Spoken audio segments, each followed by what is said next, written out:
A few weeks back, I observed someone entering my house through the recently installed doorbell camera, but I couldn't spot them leaving. Interestingly, the next day, the footage had been erased. This made me curious, so I took on the role of a detective and started investigating. My soon-to-be ex-wife knew me well and noticed that I had grown suspicious of her behavior.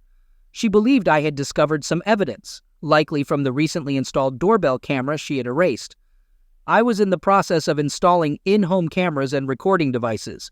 However, she eventually confessed and admitted to an ongoing affair that had lasted about a year, almost the entire time I was away helping my elderly parent most of the week. She acknowledged that I deserved better. She mentioned being fair in our divorce, agreeing to sell our house and split the proceeds. There's a possibility she may end up paying me alimony for some time or a lump sum.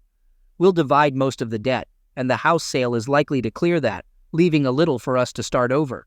It's really disappointing and feels like such an anticlimax. It's so unfair. I'll admit I let anger build up, and I wanted to get revenge somehow, but there's hardly anyone to expose her to who would even care. On the affair partner's side, there's no one to expose either since he's single, or well, divorced. And he seemed to know more about the state of my marriage than I did. Their relationship wasn't even close, and it's possible this wasn't her first time doing this. But I decided not to dwell on it and avoid seeking more hurt. This situation comes at a tough time for me since I'm dealing with elder care issues and just don't have the energy or desire to fight for anything right now. She offered to try and fix things, but we both know there's too much pain and damage between us, and she's known how broken I still am from being cheated on over 25 years ago, even before we got together. Some wounds never truly heal. I've been questioning whether our whole relationship was just a rebound lately, but I'm someone who's dedicated, and once I commit, I'm all in. Maybe I did that too soon. Now, I don't even believe in people or relationships being worth it. I can't see myself trusting anyone ever again. So here it is. No confrontation, no revenge, no exposing, and no reason left. Just two terrible, emotionless lives torn apart. Now, I have to figure out how to rebuild myself without my pride and ego. It's just another failure to add to the long list of them in my life. The life I knew was over, and I'm just going through the motions, handling things on autopilot. I don't even want to go home, but I have to pack and get the house ready to sell. Then I'll need to find an apartment, but I don't even know where I want to live. It's all just so lousy. I wasted more than half my life on someone. The road ahead seems like a void, and the only reason I get out of bed is to take care of my parent. At least not having kids is a blessing, because once the divorce is done, I won't have to be in contact with her, but that will take time. Every time I hear her voice, it just brings back the pain again. My way of hurting myself is by looking back at all our pictures and reminiscing about the otherwise good times we had. I just don't understand why I'm so stuck in the past, mourning something I thought I was ready to leave anyway. I lie awake at night analyzing everything I did wrong and feeling like I was never good enough for anyone. I question why I deserve to be treated poorly and why my life is so crappy. It feels like I'm always on the losing end. Now, I'm old, broken, and feel undeserving of this crappy life. I have no hopes and dreams, just alone in my own thoughts. More thoughts from later last night. She hasn't even reached out to me since I left. Even though I told her not to, I meant it, and I guess she knew that. But there hasn't been a single sorry or "are you okay" from her. Is she just sitting at home, acting like it's just a regular Tuesday? Or maybe not. During the Christmas before last, we were discussing how we ended up with a dead bedroom. I mentioned that about 15 years ago we went through many premature births from IVF. After that, I was scared of getting too close to her because I was terrified of accidentally getting her pregnant and going through that loss again. It led both of us to need mental health help, and we only got out of our deepest depressions with support and luck. Now I know I made things worse after she confessed to cheating for about a year. I said something really nasty, telling her she deserved to lose all of our kids because of the person she is. I'm considering sending her an apology text for that statement. But do you think that mentioning my fears from back then, over a year ago, made her flash back to that painful time and then led her to cheat on me?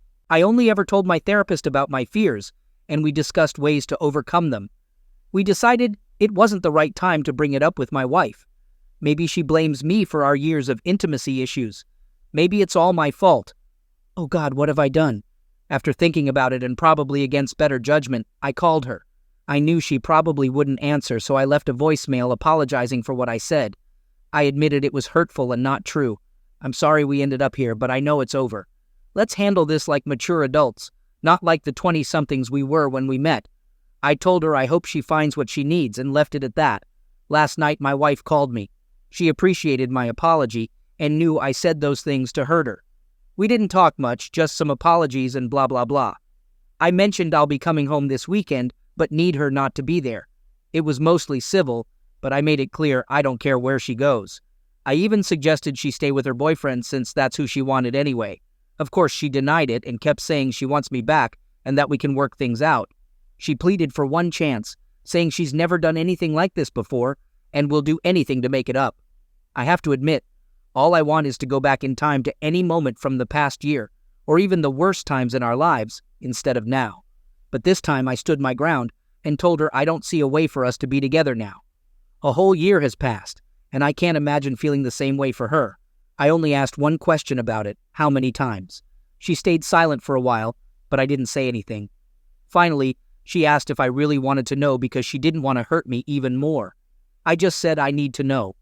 And that's when she shattered me even more.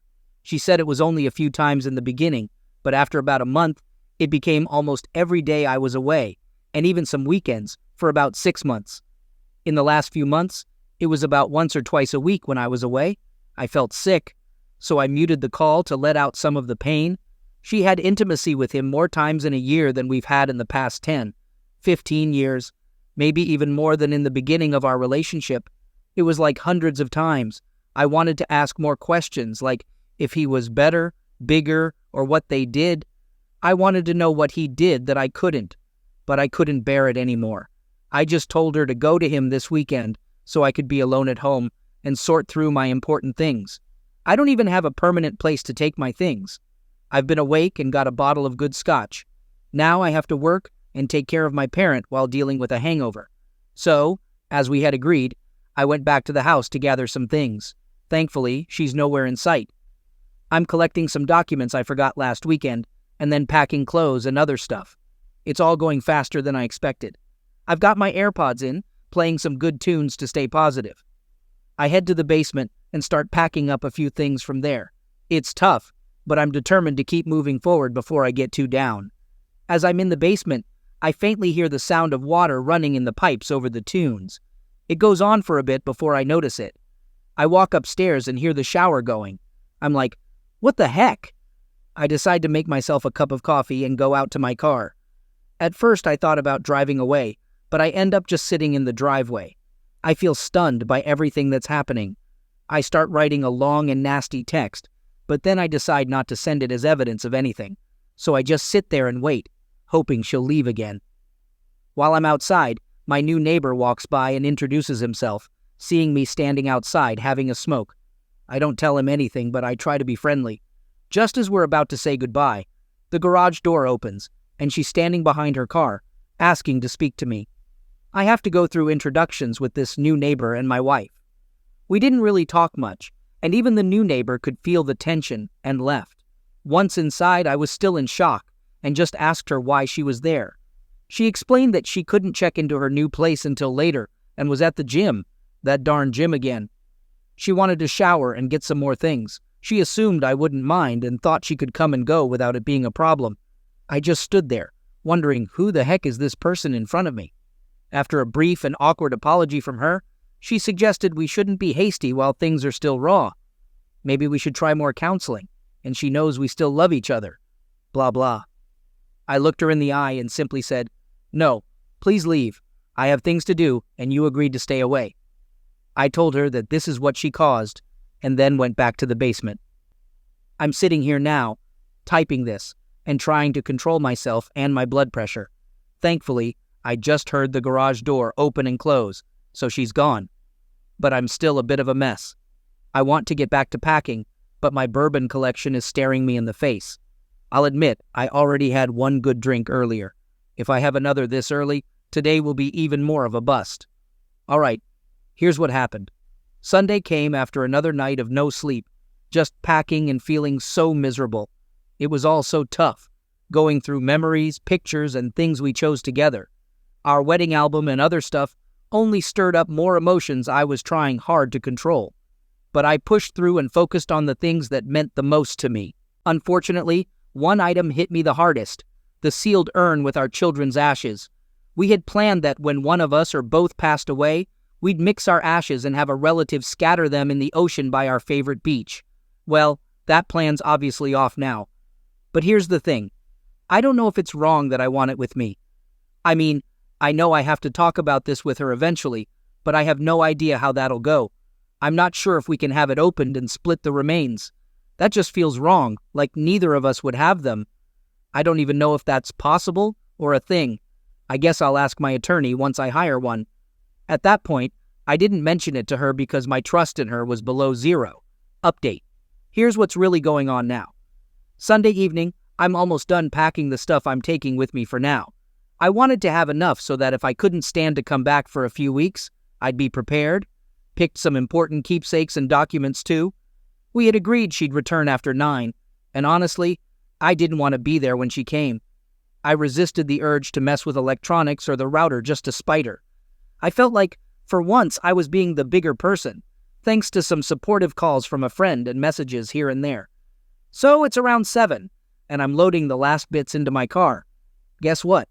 No surprise here, she shows up, looks a bit shaken, but nowhere near as bad as I felt inside. She starts talking about how it seemed like I was ready to leave again, and if I could at least talk to her. I was already annoyed that she was there, and I tried to be strong, but I knew it wasn't easy. I told her I didn't want to be too late, and I needed to get back in time to relieve the weekend help with my parent. I only had a few minutes, but if there's something important, she can tell me, and if necessary, I can call her while driving. She said she understood and really wanted to talk about what happened this weekend without me getting angry. She claimed she spent the weekend alone, but I'm not sure if I believe that. She was thinking about everything that happened and what she did to us. She knew I couldn't forgive her, but she said she still loves me and will always be in love with me. She knows I don't believe her now, but she's angry with herself for hurting me so badly and destroying the man who loved her unconditionally and was always there for her. I was trying my best not to shout, sob, hug her, or anything, and just gave her a stoic look of indifference. I'll admit I failed. My eyes watered up, but I struggled not to let the tears fall. Yeah, I failed at that too. I didn't really say much. I just listened and hoped to leave after she said what she needed to. I listened to her saying many things and justifications, reasons why she thought she did this for so long, why she didn't stop herself, and why she thought I didn't care or was cheating on her. She thought I must have been cheating for so many years and that we had become like roommates. Despite everything, she still knew I was the only man she wanted to spend her life with. She wanted to confess to me many times, but she knew I would never be able to accept her back if she told me what she did. She kept insisting that it was all her fault and not mine. She said she'd seek counseling to understand why she did all this for so long. She felt our life together was ruined because she had everything she wanted and believed she could live without intimacy. She seemed to have accepted that. She even told me I could be with other people if I wanted, which sounded like typical cheater talk. But then she confirmed my suspicions. She brought up our conversation from the Christmas before last when she got really angry because I was afraid of being close to her, worried about getting her pregnant again. She thought I used IVF as an excuse and believed I never truly wanted her or a family, especially since I didn't want to adopt. She was upset, feeling that closeness and family were missing from our life, and she blamed me for keeping them from her. She was angry because she thought I blamed her for our child losses and lied about it. She felt I was disgusted by her for losing them and couldn't forgive her. However, she claimed she loved me enough for both of us all those years. When my parent got sick and was out of the hospital, she thought I was using it as an excuse to avoid her. All of a sudden, it clicked in her head, and she realized her worst fears were true. She just wanted to feel loved, but she believed I didn't love her and had been lying the whole time. The so-called gym guy was never even on her radar until all these issues arose. She had never even considered being unfaithful. At first, she wasn't even that emotional with him. She did it out of spite. But then she started missing intimacy and told him it was only about that. She had no intention of leaving me. She claimed she never really talked about me to him, but now I doubt that. Over time, she developed a connection with him and admitted feeling something she hadn't felt in years, though it was nothing compared to what we shared. Eventually, she confessed that it was over with him and hoped I could forgive her and talk to her about finding a way forward. Even if we had to split now, she asked if we could take some time before divorcing. She knows what she did was terrible, but she believes I had been dishonest about this for so many years and should give her the chance she deserved.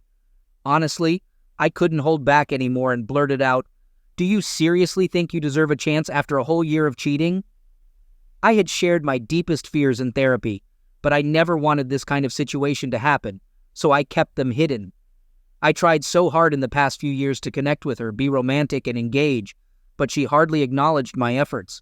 I thought being vulnerable and sharing my deepest secret would bring us closer and show how much I cared. But instead, she used it to cheat and ruin my life. It shattered me, and thoughts of ending everything crossed my mind every day. She admitted she considered it too, but decided against it for my sake. I couldn't hold it in and yelled, "But you could do this to me? For a whole year?" After calming down, I told her I could never be open and vulnerable with her or anyone else again. She took my fears, weaknesses, and honesty and used them against me, and it changed me forever. I feared that this revelation was the reason for everything that happened afterward, considering the timing and all, according to her. But I still wasn't sure if I believed her when she said it was her first time doing something like this. I was already about 45 minutes later than I planned to leave. I knew I had to rush up the highway, but I wasn't in the right state of mind. Anyway, I left, promising to think more about what she said and call her if I had any questions or more to say. But while driving, all I could do was blast some loud music and cry in pain because my thoughts of causing this mess were confirmed. The ride was even more painful than the first one after D-Day. I ended up not calling her again. Now, in the clear light of day, I'm wondering if I caused all of this, and if she could have seen my posts and used them against me. But to be honest, she's not much into social media, and I doubt she even uses Reddit. It was never on her phone, tablet, or in her App Store history. I can't believe I let my guard down with anyone and shared things I shouldn't have. If I had never opened up, maybe I wouldn't be in this mess.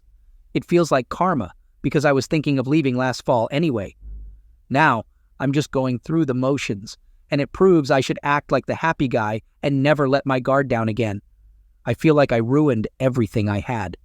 I'm still consulting with my attorney and trying to figure out my path, because I don't know how I can come back to her after all of this. The truth is, she just tore my heart open again and destroyed everything I was holding on to keep going. Me. X. I hired a lawyer to handle our legal stuff. Let me know who they should contact. You should get legal advice for what you did. X. Can we talk about this and figure out how to handle it? Please call me back. I'm sorry for how you must feel. I know I don't deserve a chance to talk before you make your decisions. Maybe we need some time for things to calm down. I know you probably think better of me than I deserve. I'd like to discuss counseling, but let's do it away from work emails. Can you text or call me? Me. I'll be busy with work and P's move. Just wanted to let you know. I'll use your personal email from now on. X. Thanks. Think about what I said. I hope you have someone to talk to. I understand you must feel alone. I know you always take care of others more than yourself. How's P doing with the move? Tell them I love them too. I'm really sorry. Call me soon, love. I just realized something. P, my parent, is losing everything they own. Their home of 50-plus years and all the memories as they move to a facility. Can you imagine how a person with dementia feels being moved around like this? How they have to be reminded every day because they forget? Then they have to go through the emotions all over again. I'm trying to handle it gently, but it's tough. We're figuring out what they really want to keep. After thinking about the conversation more, what really stuck with me was how she talked about not sending stuff to work. At first, I understood, keeping personal stuff separate from work email makes sense. But then I realized she must have used her work phone for this. Her personal phone was always pristine, and I even updated it for her when she got a new watch last Christmas. I guess I could still have overlooked something, though. Anyway, off we go. Update. It's been around a month since my last post about the mess my life and my WW wayward wife have become. I'm sharing this update because things have both improved and worsened at the same time. If you're interested in the whole backstory, you can check my post history for all the details. But to keep it short, my wife of 25 plus years cheated on me for about a year while I was away taking care of my elderly parent most of the week. On the bright side, my parent has been in a care facility for a bit over a month now, and they seem to be adjusting pretty well. I visit them often, and they are generally happy to see me and still recognize me most of the time. I've also handled packing and selling all their stuff and hope to close the real estate deal this week. As for me, I found a better place to stay temporarily. I'm crashing at a friend's place who lives close to work. It's working out well for now, and I considered getting an apartment right away. But this arrangement is doing the job for the short term. Now let's talk about the rest of it. I did serve her with divorce papers, but her lawyer responded in a confrontational way. Recently, I had to deal with a maintenance issue at our old home. It wasn't too serious, but it needed quick attention. Luckily, she wasn't there when I arrived to handle it. I met with the contractor, fixed the problem, and hoped to be gone before she returned. It took a few hours, but I managed to move things around and get it done. But of course, my luck couldn't stay that good. Later that day, I got a call from a doctor saying she had been admitted to the hospital. I'm still her emergency contact and husband, so it wasn't a real surprise. Before I arrived, she had called an ambulance, thinking she was having a heart attack, but it turned out to be a panic attack. However, she also mentioned having constant self-harming thoughts, so they admitted her for observation. She's been there ever since, and I had to call her boss to let them know she'd be out for medical reasons for a while. After talking to the doctor, I realized I needed to go and see her. The doctor said I could visit her since she requested it, but I had to be non-confrontational because she was in a delicate state. I was really confused because I didn't want to visit if it was just the usual cheater script BS. But I still care for her and don't want her to harm herself or struggle to take care of herself in the future. She had been in care for mental health in the past, along with another chronic health issue she's had her whole life. During those tough times, I was there for her 100% and did everything to help her get through it. Also, selfishly, I don't want it to affect our ability to handle our business together. I talked to my friend about it, and they said it's up to me whether I want to visit her or not. I also spoke with my attorney after the first couple of visits. They advised me to be cautious, not make any promises, or say anything that could be used against me, etc. I knew before visiting that cheaters often use attempts to end things as a way to manipulate. But considering her history, I'm aware that this could be a genuine and serious situation she's in. I know, I shouldn't let anything related to her actions suck me in. I don't want to slow down my progress in moving on with my life, but there's a part of me that feels the need to be there for her. It's frustrating that I still have these feelings and wish none of this had happened. But it did. I've tried to be firm with her, but seeing her in such a state might cause setbacks. Now, before you jump on my case, I can't just abandon her. It's not in my nature. She really doesn't have anyone else. Her only close friend lives far away and is dealing with her own serious medical condition right now. So I told her doctor I'd visit her in the hospital, and did that the next day. When I got there, she was a mess. I brought some things she might need since it seemed like she'd be there for a few days. When I arrived, she was still sleeping with an IV and monitors, but they didn't seem related to mental health. I thought maybe it was dehydration or something, but seeing her sleep brought back memories of how beautiful and peaceful she looked, like the person I used to want. As I sat there watching her, all the anger and betrayal feelings came rushing back, but I kept it together. Eventually she woke up, and she was surprised to see me. She begged for a hug and forgiveness, but I told her I was there to make sure she was okay, and that I was worried about her. I didn't want to talk about us. We managed to be civil about it all, but there were a lot of tears on her side. We talked for a long time. Then she dropped another bombshell on me, and it felt like my world was crumbling. During her visit to the gynecologist for STD tests and a checkup, they found something that was still being evaluated. I thought, here we go, she's caught an STD, and I'm going to hear about it. But fortunately, it wasn't that. They found fairly aggressive ovarian cancer. Now, I'm no expert, but I know that type of cancer is usually serious. I had to step out of the room for a moment to collect myself. So many emotions were running through me, and I didn't want her to see that. After gathering myself, we talked for a long time. In our conversation, I eventually agreed to help her in any way I can. Part of me wanted to tell her to rely on her BF now, but I made it clear that my decision had nothing to do with us being together. I felt that I would do the same for her if the situation were reversed. But who knows?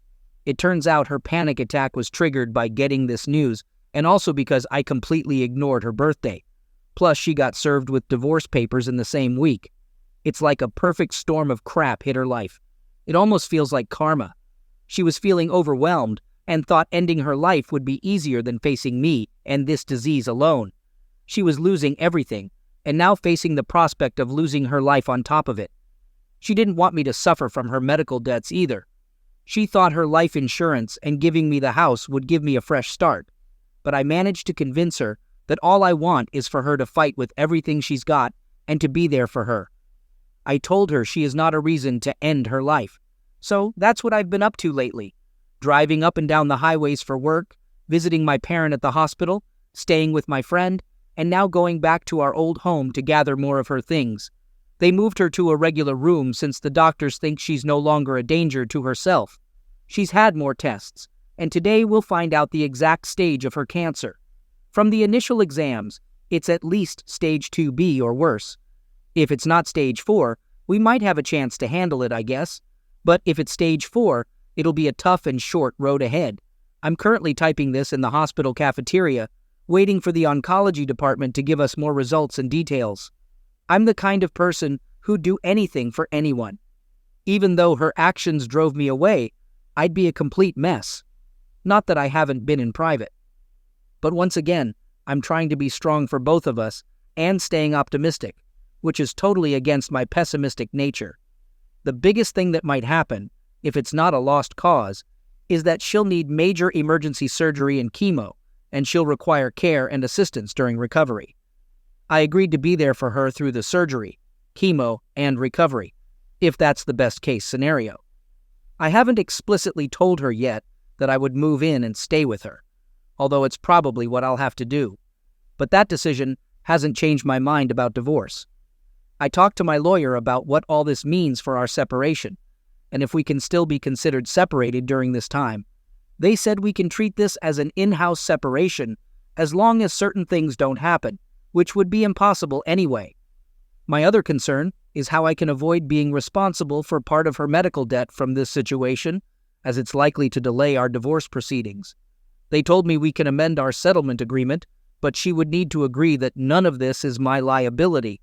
So the question is, can I take care of her through this, avoid getting emotionally connected again, and still move on with my life, no matter how this situation comes to an end? Update. For those who are still interested, I finally met with the doctors. It's stage 2B and has spread, but the tumors are still small and haven't reached the bladder or other distant organs like the liver, which is almost impossible to cure. She will undergo serious surgeries and chemo. I had already made up my mind that I would support her in her battle, no matter what she did. I can't just leave her to face this alone without any support. I know some might say it's not my responsibility anymore, but I guess I can't be that cold-hearted person I initially thought I could be, and I don't care what others think. I'm doing this for myself. Despite supporting her through this, I will continue with our separation and divorce. Unfortunately, I'll likely have to move back in temporarily for in-house separation to help her for a while. I've discussed this with my attorney, and they understand my position. They say we can still consider it as separated time, as long as we don't sleep together, which won't be a problem for various reasons. We also need to agree that she won't make the process more difficult, as it seemed to be her original plan. I'll make sure she understands that my support comes with the condition that she doesn't contest or drag out the process. I'll agree to give her time to get better situated. I might feel guilty, like I'm bargaining with her life, but everyone has their limits. She'll undergo surgery in the next few days for additional biopsies and a major operation. The treatment plan is aggressive, but it's better to stop the spread now. I don't need more details than that. As my post title says, her cheating may have saved her life, as she would likely have caught this too late otherwise. So I guess someone in this situation gets a win. I appreciate all the comments and advice. I know they come from a place of support, but ultimately, the choices are mine to make.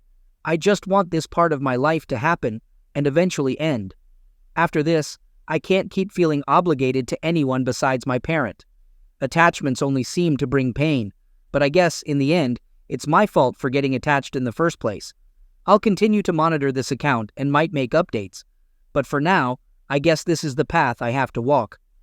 I've been at the hospital with WW since yesterday morning, and it's been really rough, just like everything else that's been happening. First of all, she's in a bad state. During surgery, she coded, and they had to stop it because her blood pressure was uncontrollable, among other issues. The surgeon did remove a lot of the cancer, but not all of it. She'll need more surgery, but it's too risky right now. Last night, she even had a seizure that caused more damage and bleeding, so they had to take her back into surgery, even though it wasn't initially recommended to stop the internal bleeding. She came out of that surgery earlier this morning, but has been in and out of consciousness. The medical team is doing everything they can to prevent a stroke. I'm not sure if she'll make it, and I've been running on no sleep for 2 days, imagining the worst. She's a bit more stable now, but it's still a very delicate situation. Adding to the stress, while waiting for her initial surgery, I used her work phone and saw a message from her affair partner a few weeks ago from an unknown number. I noticed she had blocked his other number, but I kept their conversation as evidence. In the message, he was asking how she was and apologizing for how he treated her the last time they saw each other. There's a whole story there that I don't want to go into, but basically, I tracked down the guy involved, and things got messy and dangerous. He contacted her, and she agreed to meet him to avoid legal trouble, but it happened anyway. That was almost a month ago. I did see her response to him, where she said he was the biggest mistake of her life. She regretted meeting him, and she wanted no further contact. She even asked him not to reach out for everyone's safety. I don't take this as significant since I found it myself, and she didn't admit anything to me, so I guess she still has her secrets. I managed to go through everything, including her work emails and personal accounts. I even looked back far before last year, and I found nothing suspicious before then. But it doesn't change my mind about the divorce or helping her. I'm just ranting because everything is messed up right now. She might live or die without ever knowing that I know this, and the only thing it proves to me is that she's still capable of lying to me. I don't even know if we'll ever get the chance to talk about it. I guess it doesn't really matter at this point anyway. I might be done with my posts now because nothing else really matters if she's not alive or has some brain damage or is in a worse state than expected. I'll still do whatever I can for her and hope for the best. But honestly, I tend to expect the worst. The best thing I can hope for is to get some actual sleep before the end of the week. Update. So here's the latest episode of my crap show today. WW's condition has been up and down, mostly down. They think she had a small stroke, but she's still hanging on and slightly improving over the weekend. While she's not out of the woods yet, doctors are a bit more optimistic. She's been conscious more, but in a lot of pain and on some strong meds. They moved her from intensive care, and she'll probably go into rehab before coming home. On Thursday, WW's best friend, M, got in touch with me. We hadn't talked since all of this happened. I figured she knew and was just on WW's side no matter what. I left her a voicemail the night after WW's first surgery in case they hadn't talked, letting her know WW might not make it through. I said if she wanted to see her, she should come soon in case the worst happened. Em and I were never super close, but they've been friends since their teens and went to college together. We've spent time together during holidays and a couple of vacations. So, on Thursday, Em called and expressed how sorry she was that we were going through all this and said she'd like to come see WW. She asked if she could stay at the house. I assumed she maybe thought I was still living there. I told her she could stay and use WW's car if needed. I've been at the house part-time, so it's not empty, but not every night, and it still hurts to stay in my own house. I agreed because she's always been a really good person, and I know losing her friend is weighing on her. Thursday evening, I picked her up from the airport, and we went straight to the hospital. On the way, we talked more about WW's condition and what had happened since the surgery. She finally tells me she knows what happened with us, but she says WW only told her everything a few days before she was initially hospitalized when she got the news about the cancer and was served with divorce papers. She told me they hadn't talked much last year, not like before, but she thought it was because WW was struggling with the news about her own medical struggles, and she wasn't good at handling the possibility of losing her best friend. The crazy part was that she had shared her suspicions with WW that her husband was cheating and how they were trying to work through it. She believed it was just an emotional affair and that he had a crush on someone at work but didn't act on it. Eventually, he realized what he was risking and came back to her, according to her. I didn't say much about it, except to advise her to verify everything he was saying. I hadn't seen anything about this in WW's text conversations, but since we're all over 50, we're probably more phone call people than texters, so it kind of makes sense. The absolute irony and slap in the face for both of us was that she was advising WW on how to approach her husband about it and handle their marriage counseling. She was helping her set boundaries and demand the respect she deserved, etc. M told me how they argued a lot when she confronted WW about everything. She wasn't sure if they could still be friends after discovering how deceitful WW had been to both of us. M even admitted to cursing her out and saying she deserved whatever consequences she faced in the divorce. It's surprising because M is not the type to use foul language. She's pretty religious and proper. After the argument, WW tried calling M a few times, but M ignored the calls. That's also why she didn't answer my call initially when I reached out to her. She thought I might be trying to involve her more in the situation. However, when M heard my voicemail, she realized that she couldn't stay away without seeing WW again, just in case the worst happened, and she didn't want their last words to be during a heated argument. So she called me to arrange a visit to the hospital. We spent a lot of time together this weekend, but don't worry, it wasn't in any wrong way.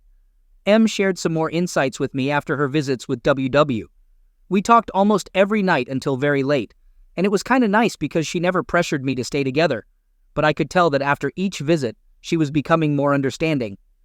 Last night, M surprised me by telling me something unexpected. DW had asked her to talk to me about DNR, do not resuscitate, and what to do if her condition worsened. W wasn't sure if things got worse, if I could take her off life support. She also expressed that if her condition deteriorated to a point of unbearable suffering or major disabilities, she wanted to end her life. W asked M to convince me to let her go if the time came, and I reached out about it, or if M couldn't handle the outcome. I'm not even sure what circumstances, other than being brain dead, would be legally allowed for that here. Tonight, I'm going to talk to her about this whole situation, but honestly, I'm not sure what to say. I'm the type of person who believes in not prolonging someone's suffering, and I'd probably make the right decision in the right circumstances.